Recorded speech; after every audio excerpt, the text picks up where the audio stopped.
இலங்கையின் ஒற்று ஒருமைப்பாட்டை காக்க நாங்கள் ராணுவ உதவி செய்திருக்கிறோம். ஒப்புதல் ஆயுதம் கொடுத்ததை ஒப்புக்கொண்டு பிரதமர் மன்மோகன் சிங் கண்டுபிடித்திருக்கிறார். எதுவும் கொடுக்கவில்லை, ஆயுதம் கொடுக்கவில்லை என்று வீதிகளில் ஓட்டு வாங்குவதற்காக வந்து நீங்கள் மக்களை ஏமாற்றுவீர்களா? என் நாட்டுக்கு சக்தி இருக்கின்றவரை தருத்தரமாக போய் சொல்வேன். இந்த குற்றச்சாட்டை, இந்த துரோகத்தை சொல்வேன். இவ்வளவு ஆயுதங்களையும் கொடுத்து எங்கள் மக்களை கொண்டு குவிப்பதற்கு 1000 கோடி வட்டியில்லா கடன் கொடுத்தீர்கள். பாதிகளே அவர் பாகிஸ்தானிலே இருந்து கப்பல் கப்பலாக ஆயுதம் வாங்கினார். மாதத்துக்கு 3 கப்பல் ஆயுதங்கள், சீனாவில் இருந்த ஆயுதங்கள், ஈரானில் இருந்த ஆயுதங்கள், இஸ்ரேலில் இருந்த ஆயுதங்கள். ஐயோ, ஈரான் இஸ்ரேல் மோதிக்கொள்கின்றன மத்திய கிழக்கிலே. ஆனால் தமிழனை கொள்ள ஈரானின் ஆயுதங்கள், இஸ்ரேலின் ஆயுதங்கள். இந்தியாவும் பாகிஸ்தானும் முண்டா தட்டுகின்றன எல்லையிலே. ஐயோ, தமிழரை கொள்வதற்கு பாகிஸ்தான் ஆயுதங்கள், இந்திய ஆயுதங்கள். இந்த கொடுமை உலகில் எங்காவது உண்டா? சர்வதேச சமுதாயத்தால் சபிக்கப்பட்டவர்களாக சர்வதேச சமுதாய கம்யூனிட்டி நாங்கள் சபிக்கப்பட்ட ஒரு இனமா? ஈரானின் ஆயுதம், இஸ்ரேல் ஆயுதம் சகோதரனை கொண்ட பாகிஸ்தான் ஆயுதம், நாங்கள் பிரஜைகளாக இருக்கிற இந்தியாவின் ஆயுதம் எங்கள் சகோதரிகளை கொண்ட. கொள்வதற்கு மட்டுமா? கொன்றதற்கு பிறகு எங்கள் சகோதரிகளை நாசப்படுத்த நாங்கள் சபிக்கப்பட்ட ஒரு இனமா? நாங்கள் பழிக்கப்பட்ட ஒரு இனமா? நாங்கள் கொலைக்கு போய்விட்டோமா? நான் கேட்கிறேன். நீ ஆயுதம் கொடுக்கிறாய், நீ ஆயுதம் கொடுக்கிற போது எங்கள் தமிழர்கள் பிடிக்க மாட்டார்களா? நீ கப்பல் கப்பலா ஆயுதமாக பணம் கொடுப்பாய். எங்கள் சகோதரர்கள் ஒரு கூடை பால்ரஸ் கொண்டு அனுப்பிவிட்டார், ஒரு 50 லிட்டர் டீசல் இறக்கிவிட்டார், ஒரு 50 லிட்டர் பெட்ரோல் இறக்கிவிட்டார். பஞ்சமா பாதம் என்கிறாயே. நீ எங்கள் வரிப்பணத்திலே ஆயுதம் கொடுத்த எங்கள் தமிழர்களை கொள்வாய். அவர்களுக்கு உணவும் இல்லை, மருந்தும் இல்லை, ஆயுதம் இல்லை, குண்டு இல்லை, எதுவும் இல்லை. இங்கே உள்ள தமிழர்கள் கொடுத்தால் பஞ்சமா பாதகமா? அந்த கொடுமை பொறுக்காமத்தான் இங்கே இருந்து 16 வழக்கறிஞர்கள், தூத்துக்குடி வழக்கறிஞர்களும் கரூர் வழக்கறிஞர்களும் இந்த கடல் நீர் முல்லைத்தீவை நோக்கி சென்றார்கள். அந்த வீர பிள்ளைகளிடம் அந்த நெடுமாறன் பேசினார். அமர்நாத் தகவல் சொன்னவுடன் அந்த தம்பிகள் கடலுக்குள் போய்விட்டார்கள் என்றவுடன் அந்த தொலைபேசியிலே நான் பேசினேன்.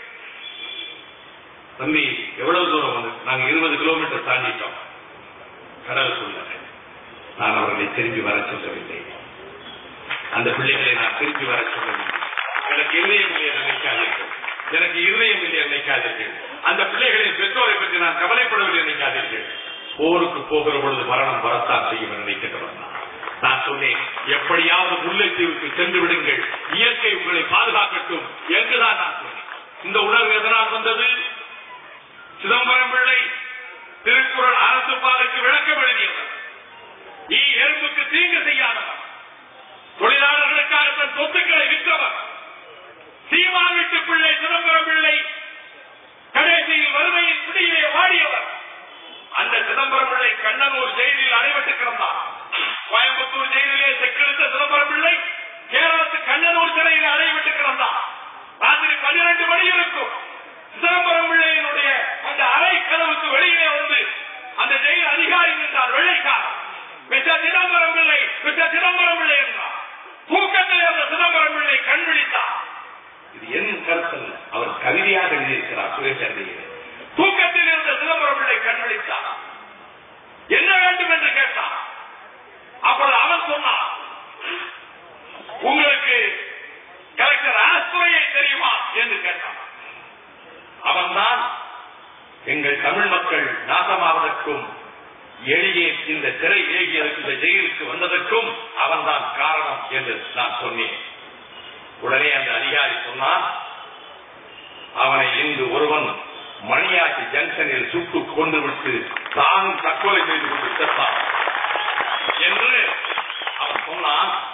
நல்லதே நகின்றாய், நல்ல செய்தி சொன்னாயப்பா. யார்? அறத்துப்பாலுக்கு விளக்கம் எழுதிய சிதம்பரம் பிள்ளை. இந்திய சர்க்காருக்கு சொல்லுகிறேன், சிதம்பரம் பிள்ளை சொன்னார், நல்லதே நகின்றாய். அவன் சொன்னான், உனக்கு வர இருக்கின்ற விடுதலைக்கு கூட மார்க் நான் போட மாட்டேன் என்று ஆத்திரத்திலே சொல்லிவிட்டு போனான். சிதம்பரம் பிள்ளை ஆத்துறையை சுட்டுக் கொண்டது நல்ல செய்தி என்று சொன்னாரே, வாஞ்சிநாதனை வாழ்த்தினாரே, தன்னைத்தானே சுட்டுக் கொண்டு விளைந்த வாஞ்சிநாதனை வாழ்த்தினாரே. நாங்கள் சொல்ல மாட்டோமா? எங்கள் தமிழ் மக்களை காக்க வாஞ்சிநாதன்களாக புறப்படுங்கள் என்று நாங்கள் சொல்ல மாட்டோமா? வாஞ்சிநாதனை வாழ்த்திய சிதம்பரம் பிள்ளை இருந்திருந்தால் பிரபாகரனுக்கு பல்லாண்டு பாடியிருப்பார். பிரபாகரன் வாழ்க என்று அந்த படைக்கு ஆதரவு தெரிவித்திருப்பார். தமிழ் மக்களை நீங்கள் எல்லோரும் புறப்படுங்கள் என்று சொல்லியிருப்பார்.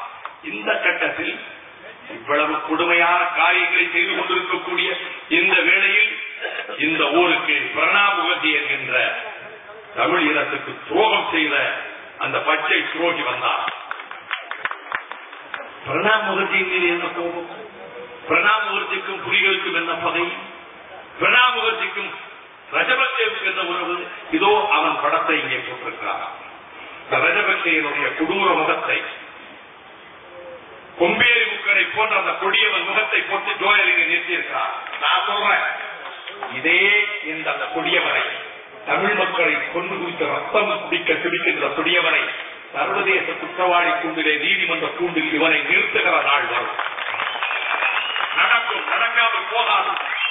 நிச்சயமாக சூடான் நாட்டினுடைய அதிபர் அல்பசீரை சர்வதேச குற்றவாளி கூண்டிலே இன்டர்நேஷனல் கிரிமினல் கோர்ட் ஆஃப் ஜஸ்டிஸ்ல எப்படி நூரம்பர்கில் நாஜிகளை நிறுத்தினார்களோ அதே போல அவரை கூண்டிலே நிறுத்த சொல்லி அவன் மீது தண்டனை விதித்தார்களோ அதே போல இந்த கொடியவரை நிறுத்துகிற காலம் வரும். வராமல் போகாது. அப்படிப்பட்ட இந்த கொடுமைகளை செய்திருக்கக்கூடிய வேலையிலே பிரணாப் முகர்ஜிக்கு வந்தான். நான் ஏன் கருப்பு கொடி காட்டினோம்? வழக்கறிஞர் தோழர்கள் ஏன் கருப்பு கொடி காட்டினான்? இலங்கை தமிழர் பாதுகாப்பு இயக்கம் கருப்பு கொடி காட்ட வேண்டும் என்ற நெடுமாறன் மதுரையில் அறிவித்தார். அதை செயல்படுத்துவதற்காக நான் வந்தேன். நான் கேட்கிறேன், அருமை சகோதரர்களே, இந்த பிரணாப் முகர்ஜி தான் கடந்த 18ஆம் தேதி என்று இந்திய பாராளுமன்றத்திலே ஒரு அறிக்கை தந்தார். இந்த அறிக்கையை சொன்னால் நான் சொல்லுகிற விதத்தில் தூண்டிவிடுவதற்காக அல்ல, உங்களுடைய நாடி நரம்புகள் ஓடுகின்ற குருதியிலே அந்த எண்ணத்தை விதைத்தால் பிரணாப் முகர்ஜியை இந்த எல்லைக்குள் மண்ணுக்குள் வரவிட்டதே தவறு நினைத்திருப்பீர்கள். 18ஆம் தேதி இந்திய பாராளுமன்றத்திலே பிரணாப் முகர்ஜி என்ன சொன்னார் தெரியுமா? அருமை சகோதரர்களே, கிளிநொச்சியை பிடித்து விட்டோம், முல்லைத்தீவை கைப்பற்றி விட்டோம், யானை இரவு வீழ்ந்து விட்டது. ரஜபக்சே சொல்வதை, கொடியவன் சரத் பொன்சேகா சொல்வதை பிரணாப் முகர்ஜி சொல்கிறார். யுத்தத்தின் கடைசி கட்டத்துக்கு நெருங்கியாகிவிட்டது. யுத்தத்தின் கடைசி கட்டம். இதைத்தான் அவன் சொன்னான். ராஜபக்சே விடுதலை புலிகளின் கடைசி மூச்சு அடங்கப் போகிறது, கடைசி மூச்சு அடங்கப் போகிறது என்று அவன் சொன்னதை இந்திய நாடாளுமன்றத்தில் யுத்தத்தின் கடைசி கட்டம் வந்துவிட்டது.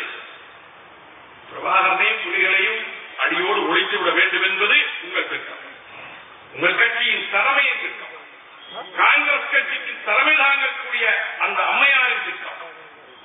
இதை எந்த இடத்திலும் வைக்க சொல்வாங்க, எங்கும் சொல்வாங்க. நான் இதை எந்த அடிப்படையில் சொல்றேன்? ஆதாரங்கள் 1000 வைத்திருக்கிறேன். பாராளுமன்றத்திலே எங்கள் தமிழ் மக்கள் சாவதை நீ கொண்டாடுவாயா? அங்கு தப்பிச் செல்கிற தமிழர்களை விடுதலை புலிகள் கொலை செய்கிறார்கள் என்று நாக்கூசாமல் சொன்ன பிரணாப் முகர்ஜி கடைசியிலே மறுவாடு கொடுக்க போகிறார். அந்த சுடுகாட்டிலே மறுவாடு கொடுக்க போகிறாயா?